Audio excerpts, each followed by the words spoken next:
What's up, guys? Welcome to Daily Dose of Reddit. This is your host, Zach, and today's subreddit is r/ChoosingBeggars. Alright, this story's called, "No, You Can't Take My Child's Bike." I kind of have a negative attitude about all this. I apologize. The wound is still a little fresh. I love giving and helping people normally, but seriously, this makes me understand Scrooge McDuck. So my wife and I decided to clean out the garage to take advantage of the quarantine. So we rented a dumpster and started clearing everything out. We have 4 kids, so we have a lot of junk and old clothes, toys, high chairs, strollers, etc.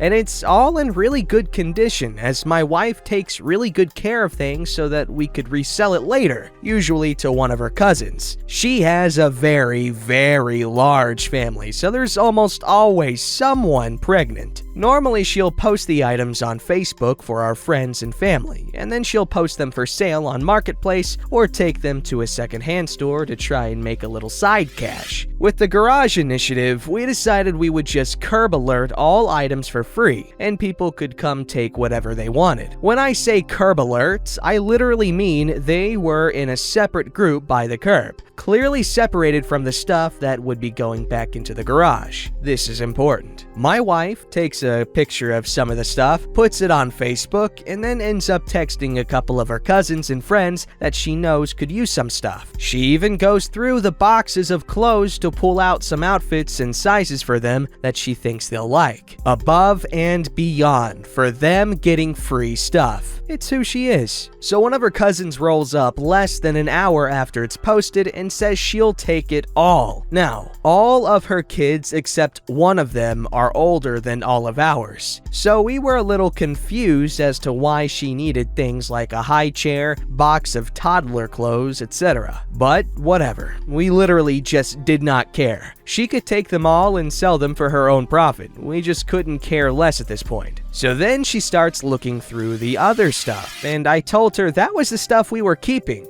Then she asks if she can have one of our bikes. I told her no, that my kids use them. She asks why we have so many bikes, so I explained that we just got the kids new bikes, but 2 of our kids aren't quite ready for their new bikes, as one is a little too short to ride it comfortably, and the other hasn't learned to ride without training wheels yet. Her response? "Teach him to ride without training wheels and give me that bike." I told her no, firmly. She rolled her eyes at me and went back to the curb pile. One of our friends texted my wife and asked if she could hold on to the double stroller for her, as she could really use it. They foster kids and just got given a baby along with their 2-year-old, and she really needs a double stroller. So we tell her cousin, whose youngest child is 4, that we're keeping that for a friend. Her response? "She ain't here yet. My neighbor really needs a stroller." I tell her no again and take the stroller back up to the other pile. She follows. Whatever. Then she starts back on the bike thing, saying that since she can't have the stroller, I should give her the bike. Again, I firmly tell her that I'm not giving her my son's bike. The conversation goes as follows. "But Bubs don't have nothing to ride."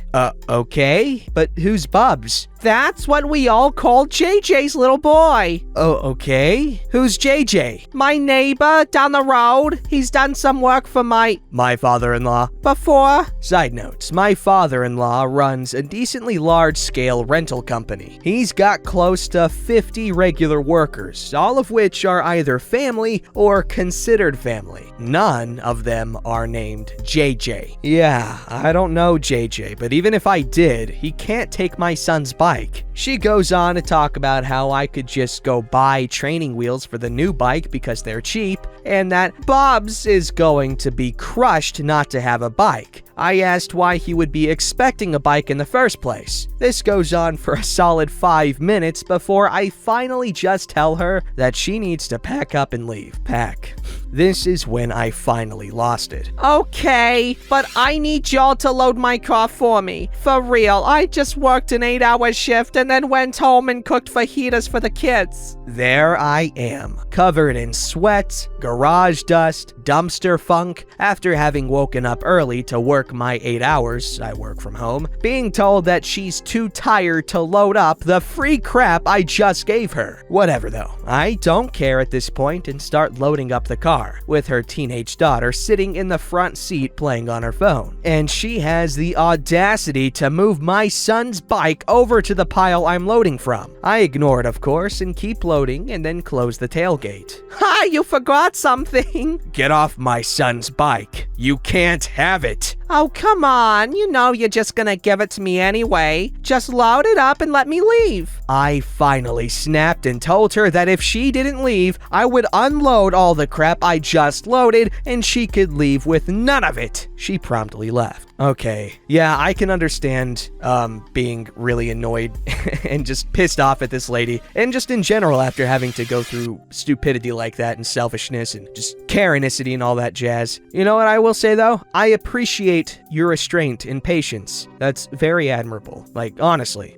Alright, this story's called But the Children! Adventures in Selling a Horse. This happened a couple of years back and is the closest I've gotten to Choosy Beggar Bingo to date. It was so absurd, I remember like it was yesterday. Not too wild, but geez, these people. I was selling a horse. A nice horse. 5 years old, great papers, well-trained. I bought him as a yearling colt, sent him to my favorite trainer for 4 years for his finishing work, and discovered we just did not vibe. We never really did, but I had hopes it would improve with riding in time. It did not. I put him up for sale at 5 years old, because he was too nice to just look at, and taking him out for rides was more of a chore. I listed him for $3,500, which was plenty fair, all things considered. Honestly, that is a really good deal. Enter stage left. Choosy Beggar Trio. They ask the usual questions. How does he behave in a trailer and the like? Ride him around for a bit, and thus begins the biggest load of bull I've ever seen. Are you firm on the price? I'll consider offers. Well, we're looking for a therapy horse for special needs children. He would be perfect. The kids would love him. At this point, I knew I wasn't gonna sell them this horse. I would rather keep him another year than sell him to these people. Therapy horses tend to be older and laid back. They move gently. This horse was exactly none of those things. He would be perfect, but we'll have to send him to our trainer to be retrained. How firm are you on the price? I will consider offers. We'll give you $500. It's gonna cost at least $2,500 to have him retrained. I'm sorry, I can't go that low on him. I have more in training costs alone. But the kids would really like him. He's so fancy. He'd be doing a really good deed selling him to us. Think of the children. I really don't think he's appropriate as a therapy horse. He's far too spirited, and I can't go nearly so low. Well, we would send him to our trainer. The kids would be really excited to have a horse like him. The highest we could go is $800, including the tack. Most people donate the tack with the horse, so we're really doing you a favor. Lady, the bit in his mouth alone cost me $70 secondhand. So $800 with the tack? Do we got a deal? These kids are really looking forward to a new horse, and we'll have to call our trainer right away. You know what? Let me sleep on it. I'll get back to you in the morning. That at least made them leave. But as luck would have it, I completely forgot to get back to them in the morning. Missed calls from unknown numbers? I only seem to recall making the mistake of giving them my number. How strange. Voicemails? Accidentally deleted. Emails? Ignored. They didn't give up until I put a great big sold on all my listed ads. The lady I did sell him to, she was looking for a trail and endurance horse, which he was perfectly suited for. When she rode him the first time, he danced for her the way his half-brother did for me 15 years ago. She was the only person I could even dream of selling this horse to. I dropped $500 from his price. That she didn't ask for, but she was going to be riding in more mountainous terrain, and I offered to either send him to my trainer for 30 days days for fine-tuning or just take cash off the price. After that, trailered him 3 hours to meet her halfway. She was grinning like she won the lottery when he came stepping off the trailer. And I bet those naggy beggars didn't even know any damn kids. That's so cool how you could have this horse for a long ass time and he won't like you, and this lady he just met, he's like, "Hey little mama, how you doing?"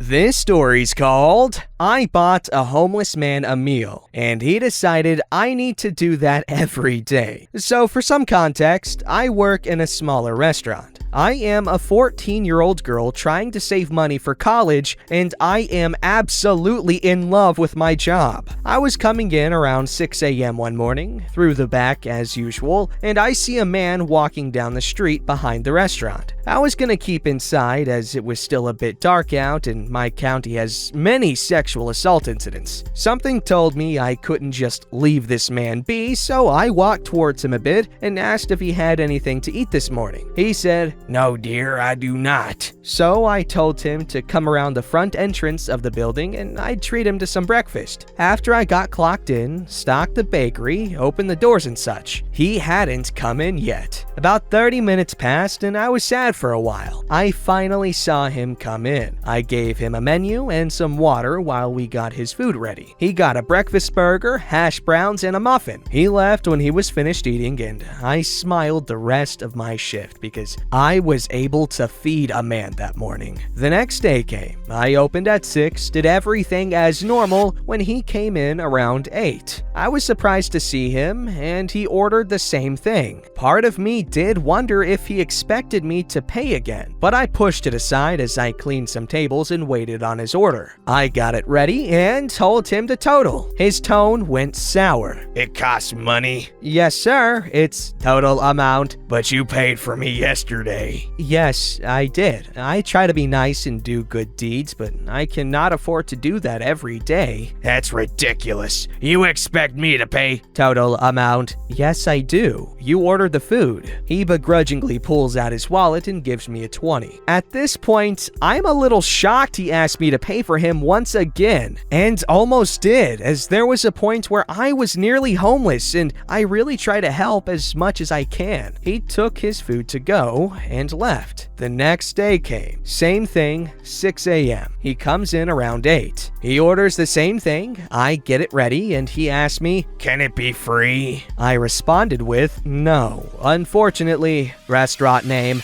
cannot give food away for free." ChoosingBeggars sighs and rolls his eyes once again, citing something about my being a cooter. Ew. He says he needs to run to the bank and, not surprisingly, he doesn't come back. My manager marks it as a walkout and he didn't come back in after this. I don't know why he didn't understand that I, barely a freshman in high school trying to get a jump start on my life, can't pay $20 a day for his burger. Looking back, he was probably a beggar pretending to be homeless, as there have been more and more stories of that sort of thing in my state as well. And these times, money is obviously harder to come by, and I can understand looking for more work to get by. But I cannot understand being so unethical as to call a teenager a cooter and ask her to pay for his hollandaise hash browns. Damn. Thought this story belonged here. Hope I could make some of you laugh with the nerve of this guy. That guy's creepy. Okay, well, first of all, OP, user and average cactus, good job on freaking getting a job at 14 and saving for college, if that's what you're actually doing. I know you can say, "Oh yeah, I'm saving for college," but you spend like 90% of your money on like stupid like freaking sushi delivered to your door or like online purchases. Okay, I'm projecting. Alright, this story's called Ouch! My Faith in Humanity. Recently, my boyfriend and I were trying to sell our PS4. Because money is required for goods and services, and we required both. For shame. We put it up on multiple buy-sell groups for $250, because even if the system is a bit old by now, we also had 20 or so games bundled with it. What? We were even willing to haggle because food. We had many people talk to us about it. I was the one who talked to them, but it was my first time doing anything like that, so even though I could enjoy choosing beggar stories and reading about scammers and the like, I thought that sort must be few and far between. They were not. I don't know how to do Ron Howard's voice. 3 people stood out to me. Person 1 was perfectly lovely and cordial. He told me he absolutely wanted the system but wouldn't be paid until 4 days hence. He said, "Could we hold it?" And we were so happy to have met a nice person like that we said sure. When the day came and it was an hour until the scheduled rendezvous, I texted him to see if he was still working. "I got told I have overtime," he replied. "We don't mind waiting until later if you want," I said. "I just don't want it anymore, okay?" Would have been nice if you told us so we could list it again. Person 2 sent me a Facebook message. Hey, is this available still? It is. Are you interested? Can you do 225? 225 would be fine. How do you want to do this? Actually, there was a typo. I meant 170. Thank you, but I'm gonna have to respectfully decline. What's the lowest you'll take? I didn't bother answering. It felt like he was asking, "Hey, can you help me screw you over?" Person 3 did buy the system. We ended up agreeing on $200 because rent was due. My boyfriend met him outside to do the sale because I was at work. According to boyfriend, person 3 came with a buddy. They asked him if he'll take $180. He says no thanks, $200 or no deal. They shrug as if to say it was worth a shot and give him a very sloppy pile of bills. Being a meticulous sort of person, boyfriend insists on counting the money. There was $180 there. They tried to screw him a second time, and when he requested the other $20, they had the nerve to grumble about it. And now I just really don't want to bother with selling things to people anymore because the moral of the story is what the can we get a hey? I had to start a word with because duh. Anyway, wow, that sounds like an incredibly frustrating experience, and that's why I hate selling things online too. Don't forget to like, subscribe, and hit that bell to never miss an episode.